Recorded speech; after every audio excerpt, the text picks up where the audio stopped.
trois sujets à aborder, deux sujets en page nation et un sujet en inter, et le sujet en interactualité, on parlera justement du Gabon qui vient de sortir de l'élection présidentielle avec l'élection du général putschiste, je vais nommer Brice Clotaire Oligui. On suivra la chronique, l'édito de Omar Salouf dans un instant. Mais d'abord, en page nation, ils sont tous désormais informés du chronogramme de la Sénat pour les élections générales. 53 activités sont programmées pour les élections communales et législatives et 38 pour le processus menant à la présidentielle de 2026. Messieurs, les partis politiques, les acteurs et les institutions qui sont impliqués savent désormais ce à quoi s'en tenir. Je commence par vous, Gavin Goubi. Évidemment, la Sénat est en train de dérouler, et puis on peut dire son agenda. Vous savez que le dévoilement ou la révélation du chronogramme est l'une des premières étapes du processus électoral. C'est la preuve que la Sénat ne croise pas les bras, qu'elle est consciente de l'enjeu lié aux prochaines élections et qu'elle est en train de prendre les dispositions pour pouvoir fixer les différentes parties prenantes, les différentes institutions impliquées dans le processus électoral. Parce que vous l'avez vu, le président de la Cour constitutionnelle était également partie de ceux-là qui acquis les deux chronogrammes, parce qu'il y a eu le chronogramme des élections couplées de janvier, les législatives et les communales, mais également celui de la présidentielle qui doit se tenir donc le 12 avril 2026. Donc ces deux programmes ont été remis aux membres des partis politiques, aux représentants des différentes formations politiques, mais aussi aux représentants des institutions, des ministères chargés, impliqués, n'est-ce pas, dans l'organisation des élections. Donc, c'est la preuve que tout se peaufine pour que le scrutin se déroule comme cela se doit et on ne pourra que s'en réjouir. Alors, il faut rappeler les étapes de ce processus. On a parlé de l'enregistrement des candidatures pour octobre, pour la présidentielle et pour novembre pour les élections couplées, formation des agents, distribution des cartes d'électeurs. Il y aura dans ce chronogramme le convoiement du matériel électoral, la campagne électorale également pour les différents types d'élections, la tenue du scrutin, la compilation des résultats, la programmation des grandes tendances. Herman Parfait à Niamboussou, au regard de toute cette batterie d'activités à mener, c'est-à-dire que la Sénat a déjà joué sa partition. La balle est désormais dans le camp des autres institutions et surtout des formations politiques. Je pense qu'on ne devrait pas être surpris du travail qu'a la Sénat, parce qu'en réalité, la Sénat ayant été mise en place depuis longtemps et connaissant bien sa mission et les moyens accompagnant un peu cette mission-là, la Sénat nous donne de comprendre qu'en réalité, quand la volonté politique accompagne des choses, ça se passe très bien. Vous vous rappelez encore il y a quelques années de cela, à cette période d'élection, c'était encore des inquiétudes, c'était des balbutiements, c'était de grands questionnements. Il se fait que cette Sénat nous donne, pour les premières élections générales qu'on veut organiser, de constater qu'effectivement, elle a travaillé, cette Sénat, elle a travaillé à ce qu'on ait des élections vraiment apaisées, des élections transparentes, des élections crédibles, mais quitte à savoir comment les partis politiques vont s'y prendre pour qu'on soit dans la même logique que la Sénat. Je pense que la Sénat, oui, avec tout ce que nous avons aujourd'hui, le chronogramme pour les élections législatives et communales couplées, on sait que c'est le 11 janvier, c'est les précisions que la Sénat apporte, en fait, qui aujourd'hui nous place, nous, hommes des médias, dans une position de recherche d'informations fiables, parce qu'aujourd'hui, on peut aller vers les partis politiques et leur demander, mais vous savez que les élections se tiennent à telle date, qu'est-ce que vous faites pour... Vous voyez, et y compris les ministères, les institutions, j'ai déjà parlé des partis politiques, tous ceux qui sont, comme l'a dit Gavin Goubi, partis prenantes à ces élections, savent désormais que nous avons élection couplée le 11 janvier et que la présidentielle c'est le 12 avril. Je pense que l'un dans l'autre, premier tour, qui ici éventuellement un second tour en mai, pour qui sait déjà comment le Bénin fonctionne, le Sénat a fait du bon boulot, il ne nous reste plus qu'à rester très connectés pour voir si le chronogramme établi sera respecté et tout. Si ce n'est pas le cas, je pense qu'on est encore là pour aviser aussi. Alors, en parlant justement de la Sénat, le prix de l'expérience, d'un côté, la Sénat qui sait désormais tout faire, d'un autre côté, les formations politiques qui sont les véritables acteurs de ce jeu politique, de ce jeu démocratique. Oui, la Sénat a donné le top. Il revient maintenant aux partis politiques de se mettre au pas, de se concentrer sur l'essentiel. L'essentiel, c'est de se mettre en ordre de bataille, c'est de faire en sorte que les institutions au niveau de ces partis politiques fonctionnent normalement pour répondre aux rendez-vous de la Sénat, pour rester dans l'agenda de la Sénat. Parce que ce qui est sûr, c'est l'institution qui organise les élections et donc l'agenda, les dates, les grandes dates s'imposent à tous, que l'on soit un parti politique, que l'on soit institution de la République et tout. Et donc, ce travail très bien fait qui a commencé depuis un certain moment et qui a été dévoilé doit se poursuivre. Et la Sénat, une chose est de rendre public le chronogramme, mais une chose est de tout faire pour que ça soit bien exécuté. Oui. Bien exécuté. Même s'il y a des réajustements à faire, ce ne sera pas grand-chose. Oui, mais il faut s'assurer à ne pas être dérangé, à ne pas être embrouillé par les tons que pourrait donner tel ou tel autre parti parce que un parti aurait estimé que telle chose n'est pas à sa place et tout. Donc, la Sénat doit rester droite sur sa ligne et les partis politiques également doivent tout faire pour respecter cet agenda-là et ne pas être éparpillés sur des sujets qui n'avantagent pas en fait. Justement, quand vous parlez de sujets qui n'avantagent pas, il y a des débats autour du code électoral et bien d'autres, avec ce chronogramme qui est déjà désormais ventilé. Est-ce qu'on va tourner cette page et se consacrer à l'essentiel, répondre véritablement présent et activement aux exigences des différentes lois? Non, d'abord, il faut dire que rendre public ce chronogramme, d'abord, vient dissiper le doute sur ce que les élections auront lieu, véritablement lieu, en janvier et puis en avril. L'autre chose, c'est que ça vient montrer aux formations politiques qu'aujourd'hui, on n'est plus donc à l'heure de tergiversation, on n'est plus à l'heure de s'attaquer à un sujet qui ne tienne pas, mais de travailler à respecter le chronogramme et se préparer véritablement pour les élections à venir. Oui, si vous me demandez que est-ce qu'on ne va pas passer à l'essentiel, l'essentiel est de travailler à se préparer pour remporter les élections, à faire la mobilisation. Oui, le code électoral est resté donc le sujet de campagne, mais le sujet de dérivation à un moment donné, où c'est les 20% qui étaient donc qui se retrouvent au niveau de la polémique, le parrainage, on ne tient pas plus compte du parrainage, mais les 20%, parce que tout simplement, en comparant les élections passées, on se dit que dans chaque circonscription électorale, aucune formation politique n'est arrivée donc à avoir 10%.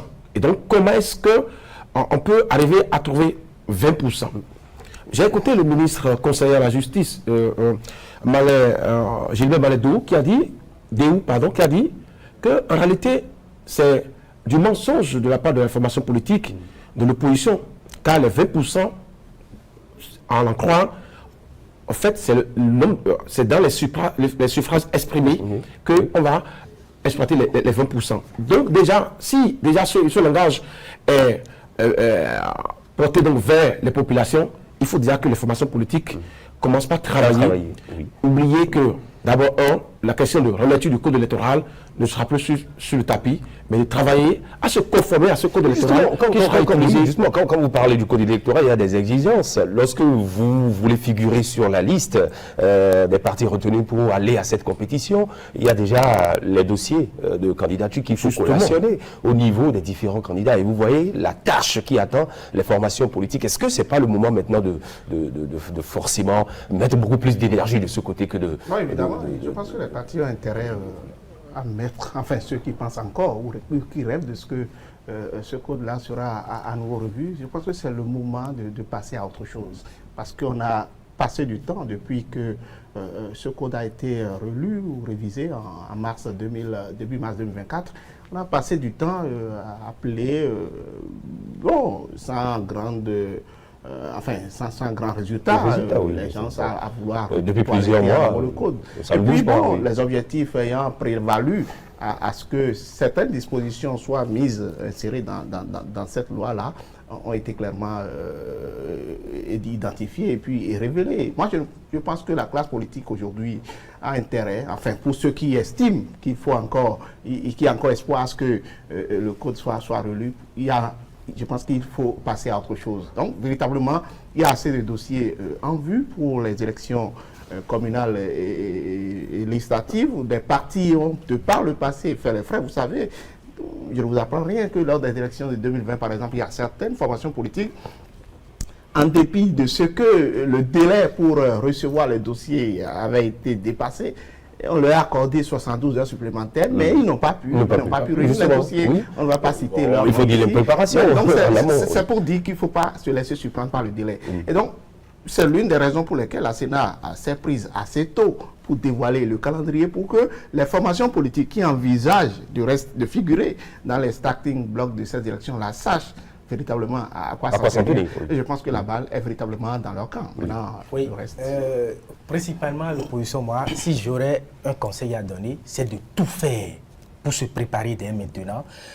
Réfléchir à toutes les éventualités de blocage qu'il pourrait avoir, se préparer à cela, de lever tous les goulots d'étranglement. Le dossier. Oui, c'est ça, je dis. Il ne faudrait pas que, quand tergiverse sur un code électoral qui visiblement ne sera plus revu, sur des points qui ne sont plus d'actualité, il ne faudrait pas qu'on tergiverse sur ces sujets-là et qu'on oublie l'essentiel et qu'on soit surpris par le temps, alors qu'on n'aurait pas peut-être tout fait pour avoir les dossiers, qu'on n'aurait pas les dossiers au complet, qu'on n'aurait pas tout fait pour avoir toutes les autorisations qu'il faut et qu'on est surpris par le temps et que maintenant on recommence à dire qu'il y a eu blocage, qu'on les a empêchés, qu'on n'a pas voulu qu'ils participent à l'élection et que c'est de l'exclusion et tout. Donc il faut forcément se mettre au pas dès maintenant pour participer. Il y a un autre langage que on a l'habitude donc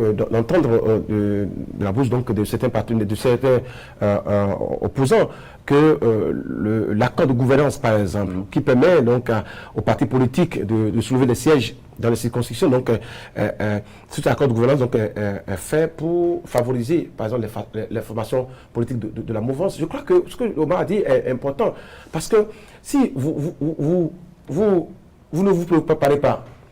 Quand on prend par exemple les élections de générales, les communales et législatives, c'est 2 fois le nombre. Donc, le titulaire et puis le suppléant. Le suppléant. Donc, et c'est sur tout le territoire national. Donc il faut déjà, à ce niveau, commencer par se préparer dans chaque région, dans chaque zone, dans chaque circonscription électorale, monter donc des comités pour préparer donc ces dossiers, pour que c'est vraiment qu'ils ont pris la mesure de la chose et qu'ils se préparent cela, puisque après la présentation de la Sénat, on n'a pas eu vent de contestation, de protestation. C'est un organe. Oui. Ce qui est clair, c'est que la Sénat, après avoir publié ce chronogramme-là, met un peu comme fin au débat sur la révision au nom du code électoral, parce qu'il n'est plus possible aujourd'hui de venir modifier des choses, alors que la Sénat a, sur la base de ces différents tests, déjà conçu un chronogramme ou des chronogrammes qui seront exécutés. Je pense que j'ai suivi cette semaine une conférence du professeur Joseph Djovenou, qui est revenu un peu sur l'envergure nationale que les tests ont voulu donner aux partis politiques. Il dit que si les partis politiques parviennent à obtenir ce qui est fixé comme taux pour enlever des sièges, que ça va contribuer à faire de ces députés des députés qui ont vraiment une carapace de députés élus du peuple. Parce qu'il y en a qui sont à Cotonou, qui sont élus à Cotonou, et qui ne connaissent pas Nati Dengou, qui ne connaissent pas Wasta Peonko, Berou Boué, Kérou Kondé, Consort. Désormais, les partis politiques travailleront à enlever des sièges. Je pense que désormais, les partis politiques, qu'ils soient de la mouvance comme de l'opposition, doivent comprendre que les débats autour de la révision au nom du code électoral pour sauter le verrou des 20%, que ce débat est clos, il leur revient de se mettre vraiment au travail pour qu'après on n'assiste pas à des contestations mal fondées. Quoi. Et quand le chantre donc, même de la mouvance, de la famille présidentielle dit « je ne suis pas favorable à une relecture », le jeu est clos. Il faut évoluer. Mais c'est pas pourquoi. Ils insistent. Peut-être qu'ils ont finalement compris. En tout cas, on verra dans les jours, semaines à venir ce qui sera décidé et ce qui sera fait. Tout compte fait, la Sénat continue sa marche vers ces élections. Parlons de ces sorties médiatiques de plus en plus marquantes de l'homme politique Adrien Ouidi au sommet de la jeunesse ou des des jeunes, le 15 avril dernier, le président de l'ex-PRD s'est une fois encore illustré par ses propos, morceau choisi, vous permettrez de vous le lire, laissez tout le monde être candidat. En 2019, nous avons fait des élections Wakhala. Prenons pour des mesures applicables à tout le monde pour éviter des crises. Il faut forcément que l'opposition aille aux élections. Il n'y a pas de démocratie sans opposition. Adrien Ngwedi prône l'inclusion, cher monsieur. Que vous inspirent ces propos, Herman Niamboussou? Oui, Maître Adrien Ngwedi, le patriarche Adrien Ngwedi, pour qui connaissent le parcours de cet homme, je pense qu'on peut lui prêter une certaine bonne foi. La bonne foi qui lui a permis en 2017, alors qu'il était en face de Patrice Talon, élu il y a 1 an, de présenter la situation politique du pays. Parce qu'il l'a dit, et il avait dit de bonne foi. En parlant, peut-être qu'il n'a pas compris, il croyait parler à un Patrice Talon novice en politique, qui n'a pas un programme, qui n'a pas un projet, qui n'a rien pour le pays. Il se dit, bon, voilà. De ces phrases fortes qui sont devenues refrain pour certains de nos confrères. Je pense qu'il a agi de bonne foi en 2017. Et aujourd'hui, on peut lui prêter également cette bonne foi quand il revient en 2025, dire attention, lâchez un peu du lest pour que les gens puissent respirer. On est sur le terrain politique, oui. Au fond, moi je pense que c'est le laborantin qui va dans son laboratoire, qui produit c'est pas une recette, mais sans s'aviser que ça pourrait avoir des effets secondaires. Je pense que c'est comme ça que je vois Adrien Ngwedi. Il reconnaît quand même avoir contribué, avoir fait cette recette-là. Oui, et ce qui n'est pas faux. Non, ce qui n'est pas faux. Adrien ne reconnaît pas qu'il est, même au départ de réforme, il n'a pas reconnu, il n'a pas dit, ne serait-ce qu'expressément. Il devrait au départ dire, les amis, j'ai conduit ces réformes, mais aujourd'hui je constate que ce que je croyais, ce n'est pas ça. Mais dites... Vous avez suivi ces propos de bout en bout? Oui, mais voilà. Est-ce qu'il n'a pas dit? Encore quand on parle de réforme... Est-ce qu'il n'a pas fait? Alors quand on parle de réforme, il n'y a pas de réforme qui disent enfermer Yambodé, par exemple. D'accord? Si les réformes... Ngwedi n'a jamais dit... Le système partisan. C'est partisan. La position actuelle de Ngwedi, c'est une position qui, moi, me perturbe un tout petit peu. Vous savez, on lui aurait concédé le crédit d'une certaine bonne foi, et si certaines considérations, certains paramètres ne l'ont pas, ne le plongent pas quelque peu par rapport à la trame ou à l'historique de tout ce que nous vivons aujourd'hui. Quoi qu'on dise, c'est comme s'il cherche aujourd'hui à se donner une certaine virginité, une certaine neutralité par rapport à tout ce qui s'est passé.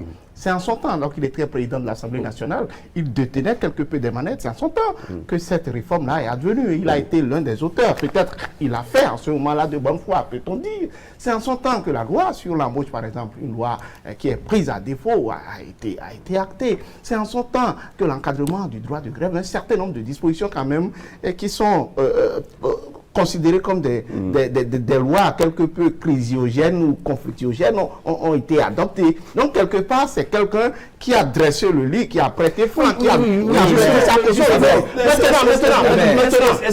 maintenant, on a contribué à la construction de quelque chose, et qu'en cours de chemin, on a constaté qu'il y a sauf qu'aujourd'hui, le parti de Ngwedi a fondu avec une des formations politique, une formation politique de la mouvance. Ces députés, en son temps, il y a un peu plus d'1 an, on donne leur caution, on votait quand même, parce que le vote a été fait. On votait ce code-là qui aujourd'hui, et le leader se met en retrait. Et depuis quelque temps, ça fait en février dernier, il a tenu une discours du genre. Vous savez, quand on dit laissez tout le monde aller aux compétitions, aux élections. De quel tout le monde il parle. Lui-même sait qu'avec l'encadrement, avec les balises qui ont été apportées à la réforme du système partisan, ce n'est plus possible. Mais quand il dit qu'il n'y a pas de démocratie sans opposition, allez-y, la position de Gabriel Boubilly, on ne peut pas parler de Ngwedi sans recourir à son élection perchoir en 2015. Ngwedi n'a pas été en 2015 au perchoir sans l'accord de Patrice Talon, excusez-moi. Patrice Talon qui était en ce moment en exil. Moi, j'ai assisté de bout en bout à la journée d'élection à l'Assemblée nationale. Et j'ai su à peu près ce qui s'est passé. Parce que des gens, on a eu quelques informations en tant que journaliste et tout. Et donc, parce que on me dit, ne pensez pas que... Le 42, oui, le 42, la voix qui sauvera le Bénin. Voilà. Ouais, donc, je pense que, oui, on peut parler de loi conflictogène, de loi chrysogène et tout, mais la main qui donne ordonne. S'il a pu être élu en 2015, c'est pas forcément le cas renouvelable. C'était la renouvelable.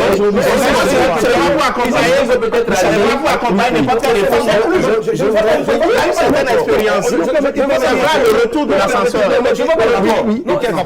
Oui, sont les élections de 2015 et les réformes.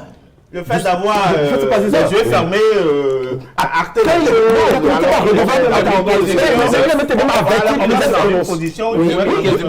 y a eu 2017 où il a présenté la situation du Bénin. Les réformes sont venues. Après, les réformes ont été corsées. Excusez-moi, les réformes de 2009 ont été corsées. Et ça, Deux secondes.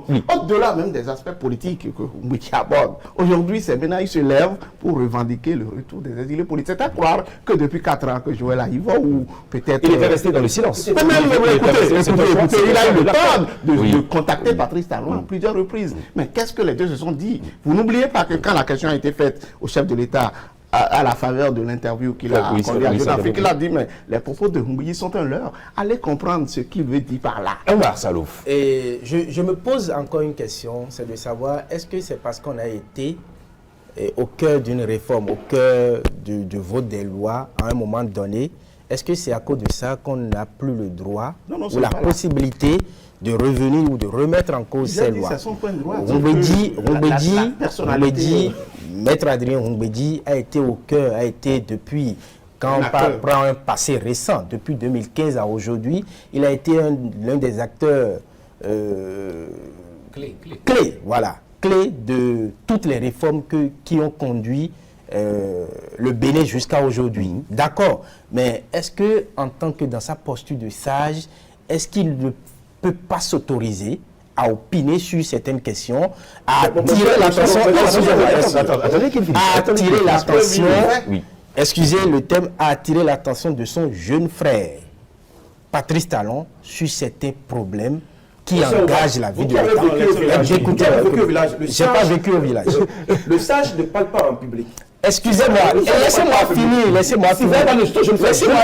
Il devrait aller voir son jeune frère. Laissez-moi finir. Si vous m'aviez laissé finir,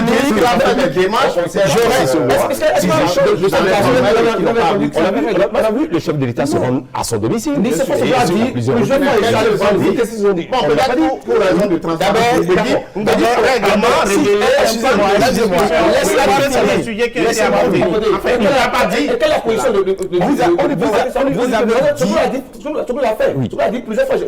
je parle de ça avec Patrice Talon. Vous avez l'impression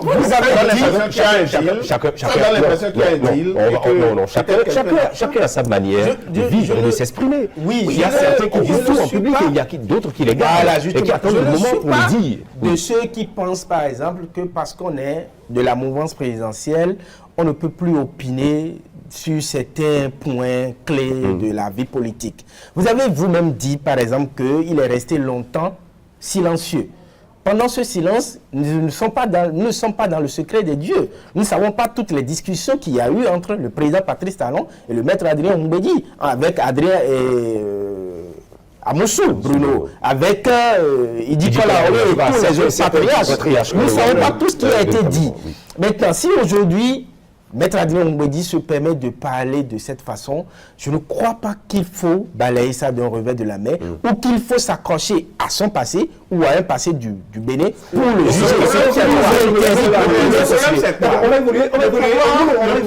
va évoluer dans la discussion. Parce qu'il y a beaucoup d'autres sujets à aborder. On sait aujourd'hui, là c'est les critiques d'Adrien Humbedi qui se multiplient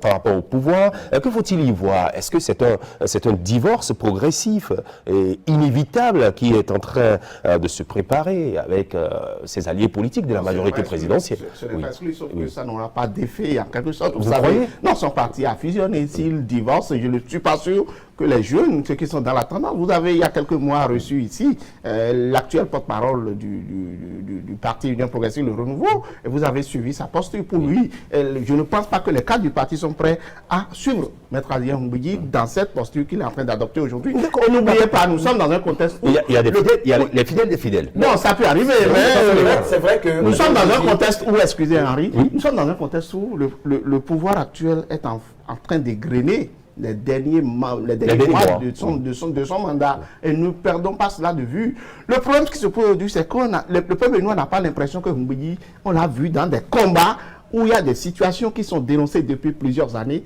et c'est pratiquement à quelques encablures de la fin du mandat que lui se réveille sur ce dossier-là. On a pas le sentiment de l'avoir vu auprès du peuple, lui veut se ranger de mon côté. Moi, je trouve que c'est trop tard. On va plutôt, on me dit, en renfort à l'opposition. Parce que ce qu'il dit là, ce sont les doléances portées par l'opposition. Donc, je le vois en renfort à l'opposition. Mais l'autre chose, il y a également que Mbouidi est en train de se repositionner. Et, voulant se repositionner, il a trouvé peut-être ce thème-là pour se repositionner. Mais si on me dit c'est le divorce à Porte-Nouveau, vous savez, oui, on me dit il y a son poids politique à Porte-Nouveau. Mais n'oublions pas également qu'il y a des jeunes ténors qui sont à Porte-Nouveau et qui également veulent sortir la tête. C'est plus comme avant où, oui, c'est selon le baron, on est sous le baron. Est-ce que quand il ne dit pas vous à la gauche, vous voyez pas seulement des autres formations politiques aussi? Est-ce que les jeunes arrivent véritablement à sortir la tête? Oui, mais c'est pas la même manière. Oui. Ici, c'est que Mbouidi est là. Mbouidi, si Mbouidi se divorce, il va se repositionner à Porte-Nouveau, mais il n'aura plus cette envergure politique qu'il avait. Est-ce que vous partagez ça? Je pense qu'en réalité, sur ce plateau, tous présents, nous ne sommes pas dans le secret des discussions au sommet de l'État. Nous ne savons pas si Patrice Talon arrivera à échanger largement et longuement avec Maître Adrien Mbouidi. Soglo l'a dit effectivement, j'en parle plusieurs fois à Patrice Talon, mais est-ce qu'il a écouté quand il parle à Patrice Talon? Depuis l'avènement de ces derniers événements à la tête de ce pays, il me semble-t-il, Patrice Talon est devenu très méfiant. Est-ce qu'il a encore une oreille attentive auprès de ceux-là ou alors est-ce qu'il écoute encore ceux-là qui lui parlent? C'est ça la grosse interrogation. Si Maître Adrien Mbouidi l'a déjà dit une fois publiquement et l'a réitéré au cours de la journée du sommet des jeunes, je pense que ça devrait nous amener à réfléchir, à nous demander pourquoi le patriarche parle ainsi. Malgré tout ce que l'autre a dit de lui à Porte-Nouveau, Da Silva de Porte-Nouveau, il mettait sa position, comme pour dire, quand on est convaincu de quelque chose, il faut pouvoir le dire. Maintenant, tout dépendra de la réponse que Patrice Talon va lui apporter. Est-ce que Patrice Talon va trouver le moment de se dire, ok, il a contribué à ce que je sois là? Parce que n'oubliez pas, un homme d'État n'est pas là de son prophète. Et je ne pense pas qu'Adrien Mbouidi revendique un certain retour à son parti politique. Non, il a dit, nous sommes phagocytés, nous sommes déjà dans le pays. Il a bien voulu dernier le parti qui peut dire ce qui est contenu dans l'accord pour la création. Parce que n'oubliez pas non plus, Mbouidi était à la création des grands ensembles, même si à un moment donné il s'est retiré pour après revenir à le repos. Moi, personnellement, je ne vais pas revenir sur la posture de Mbouidi au début de la réforme du système partisan où il ne voulait pas fondre son parti. Je ne vais pas revenir sur ça. Mais si je suis Patrice Talon, je vais tout faire pour davantage écouter que ce soit Adrien Mbouidi, que ce soit Nicéphore Soglo et tous les autres patriarches que le Bénin a connus depuis 90 ou bien même avant 90 jusqu'à aujourd'hui, je vais davantage les écouter. Je ne vais pas forcément me mettre dans la posture de Gabin ou de Henri et balayer de la forme, je l'ai dit, nous ne sommes pas dans le secret des dieux pour savoir si des discussions ont été si on est patriarche et qu'on est sage, il y a des choses qu'on ne dit pas en public. Mais le fait de le dire en public, mais il s'agit ici. Il allait voir Patrice Talon en audience pour lui parler des détenus politiques. D'accord? Donc, vous me dites que Patrice Talon a fermé la porte à Mbedi pour que... je n'ai jamais dit qu'il n'y a pas une discussion entre les deux. On n'est pas dans le secret des dieux. D'abord, tout le monde n'a pas la même méthode d'expression. Le débat politique est public, n'est-ce pas? C'est vrai que nous sommes si publiquement, c'est qu'il faut se repositionner et dire renfort à l'opposition. Nous nous donnons le temps de suivre un peu l'évolution de cette actualité, les retours que nous aurons. Et on reviendra en plateau et on fera la discussion. Allez voir. Les couleurs sont déjà annoncées. Allons voir les élections s'approchent.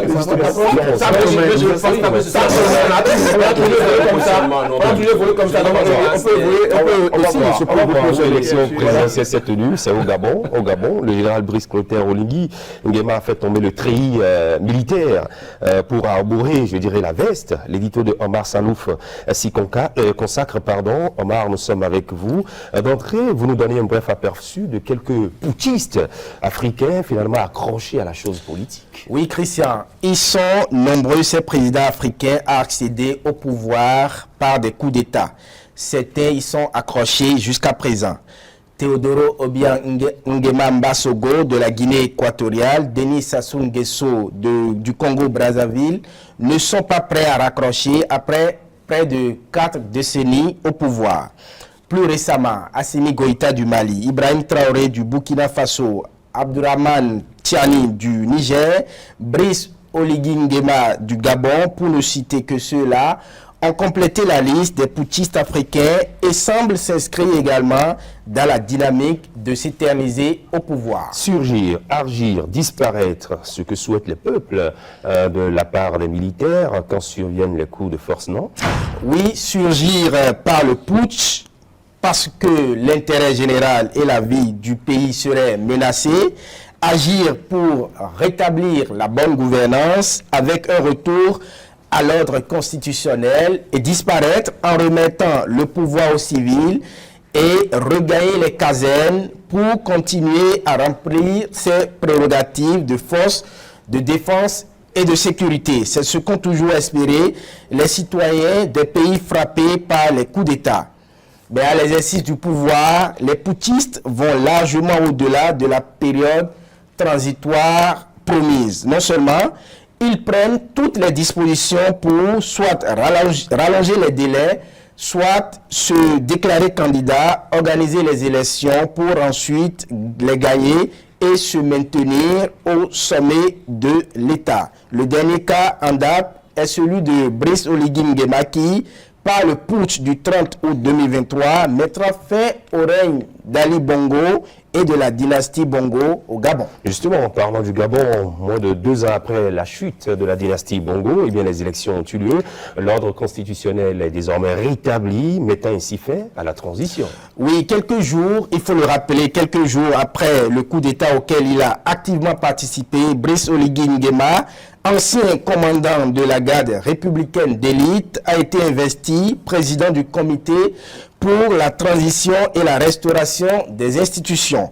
Il a tout fait de promettre au peuple gabonais une courte transition au cours de laquelle il remettrait les choses à l'ordre dans le pays pour ensuite transmettre le pouvoir aux civils avec à la clé un retour à l'ordre constitutionnel sur la base d'une démocratie renforcée.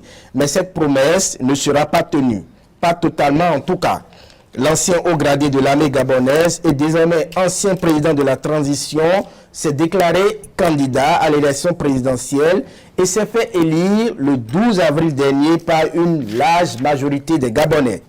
Il est ainsi conforté dans le fauteuil présidentiel avec une vue panoramique sur la politique nationale.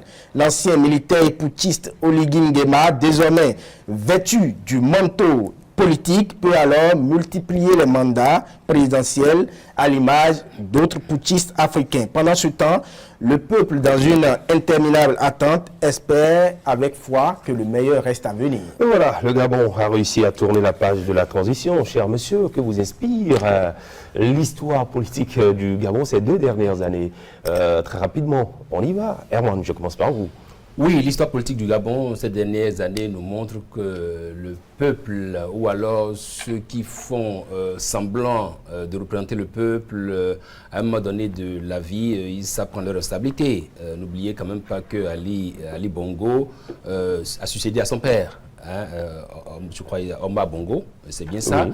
Ali Bongo, malgré son état de santé, n'a pas cru devoir à un moment donné organiser sa succession, alors qu'il aurait dû le faire. Il aurait dû dire, écoutez, j'organise des élections et je transmets le pouvoir à qui je veux. Il aurait dû le faire en cette période-là, qu'on n'aurait pas assisté à cet épisode Brice Clotaire Oligui Nguema. Bon, je pense que le militaire ayant pris le pouvoir, il a sans doute constaté que les choses sont très bonnes, sont juteuses là-bas et tout. Et lui qui a promis de transmettre le pouvoir au civil, vous voyez, désormais, il ne porte plus le treillis assez chaud, assez à où être chaleur. Il préfère se mettre désormais un peu comme vous, en costume, cravate et tout. Et donc, mais je note quand même que, à l'opposé de ce à quoi on a assisté dans la sous-région, Clotaire Oligui Nguema a quand même montré qu'il a une feuille de route, parce qu'il ne s'est pas éternisé dans la transition. Il a vite organisé les élections. Et ce qui frappe le plus encore, c'est quand l'institution chargée d'organiser les élections au Gabon a annoncé les résultats et on l'a vu se mettre à genoux pour remercier Seigneur. Ça veut dire qu'il a une certaine crainte de Dieu. Il faut lui prêter la bonne foi, d'avoir la crainte de Dieu. Parce que justement, oui, au moins il l'a fait. C'est un coup de com' qui marche. Ça a marché. Il s'est mis à genoux et a fait signe de croix pour montrer que oui, Dieu m'a donné le pouvoir que je voulais. Maintenant, quitte à savoir comment il va organiser les choses, est-ce qu'il va faire en sorte les choses de... Oui, vous disiez? C'est une formalité.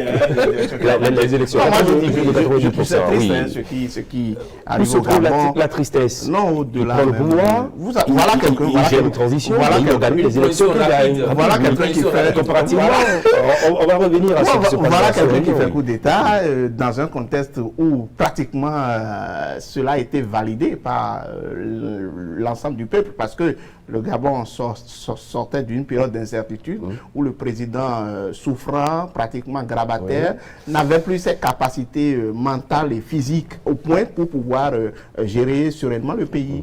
Et il y avait, à côté de ça, des élections où le président sortant est suspecté d'avoir fraudé. Visiblement, on sentait que les institutions censées proclamer les résultats ont été envoyés autour. Il intervient comme un messie.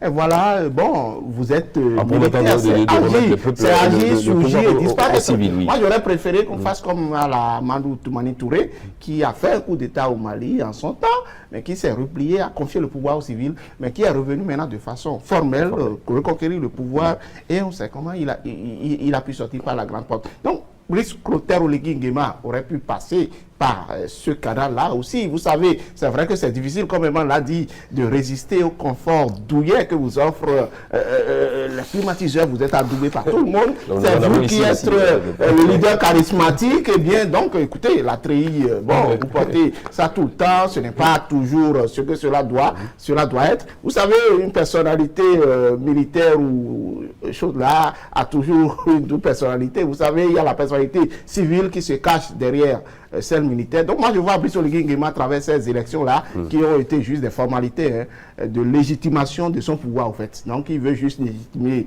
qu'il est là parce qu'il s'est entouré de beaucoup de garanties pour le faire, ce que peut-être les autres n'ont pas. Et vous voyez, au Niger c'est même pire en fait. Et c'est le peuple qui détient le pouvoir, le peuple lui a confié le pouvoir, puisqu'il était à un moment donné le sauveur du peuple. Bon, en tout cas, il y a un problème à cela. Au moins il est arrivé à organiser les élections. Bon, de la paix. Au Niger, c'est après pour avoir réussi à tenir à ses promesses, puisqu'il a dit qu'il réussira à organiser les élections, et il l'a fait. Est-ce qu'on ne peut pas lui prêter bonne foi pour la suite de ce mandat constitutionnel qui vient d'aller à Eman qui lui prête. Non, de toute façon, là, maintenant, il est dans une posture de politique, désormais. Et donc, la politique, quand elle va peut-être encore goûter 2 ans encore plus au bienfait du pouvoir, au délice du pouvoir. Mais les chefs d'État sont au service du peuple. Oui, mais non, attendons, certains pouvoirs, si vraiment il va... Parce que vous y mettez. Oui, mais non, écoutez, vous savez, il a servi Bongo. C'est vrai qu'il est venu mettre fin au règne de Bongo. Désormais, on va entendre donc notre président. Mais il y a que il y a la susceptibilité donc, qui est là. Est-ce que vraiment, après 7 ans, est-ce qu'il pourra peut-être quitter le pouvoir en organisant encore une fois rien n'est sûr? Est-ce qu'il n'a pas encore lui-même tripatouillé, manipulé les institutions pour faire comme celui qui il a fait tomber? Évidemment. Toute la question est là. Donc oui, il est bien. Il est de la dynastie, donc il n'a vu faire que ça. Donc ça, il faut en organisant les élections, parce qu'il il connaît les rouages, les mécanismes. C'est pour ça qu'il est arrivé donc à faire 90%. Vous savez, en Afrique, c'est difficile même pour un président qui a fait de très belles réalisations, de faire 90%. De faire 90%. C'est extraordinaire. Je pense qu'on n'entendra plus le nom des Bongo, mais le système est toujours en place. C'est clair. Brice Oligui Nguema représente toujours toute la dynastie des Bongo qui a régné. On dit même qu'il a un cousin. Il est un cousin de la famille Bongo. Donc, il représente toujours toute cette dynastie. Aux premières heures de sa prise de pouvoir, nous l'avons vu aller se prosterner devant la tombe de Feu Bongo. C'est la famille, en fait. Et donc, je ne le vois pas écarter toute cette grande majorité de la famille Bongo dans la gestion du pouvoir. Et donc, le système est toujours en place. Et je ne le vois, j'ai du mal à croire qu'il va respecter. Le président attendez, oui, allez-y. J'ai du mal à croire qu'il va respecter tout ce qui a été dit là, faire 7 ans, disparaître. Mais si quelqu'un a dit qu'il va rendre le pouvoir aux civils et que subitement il est devenu candidat, est-ce qu'il est devenu civil? Il est devenu civil, après il est devenu candidat, il est élu président. Est-ce qu'il faut croire qu'il va faire 7 ans et partir? Le peuple gabonais y croit, voilà pourquoi le peuple gabonais l'a élu à plus de 90%. On l'espère. Messieurs, merci beaucoup. Merci beaucoup. Merci à vous, Herman Agnamboussou. Oui, merci à vous, Herman Salou. Merci à vous. Oui, je voudrais préciser que le putsch dans un pays, ça n'arrange pas le pays. Quelles que soient les gymnastiques qu'on ferait pour mettre ce plateau en toute franchise avec les acteurs invités, Emile Guérin,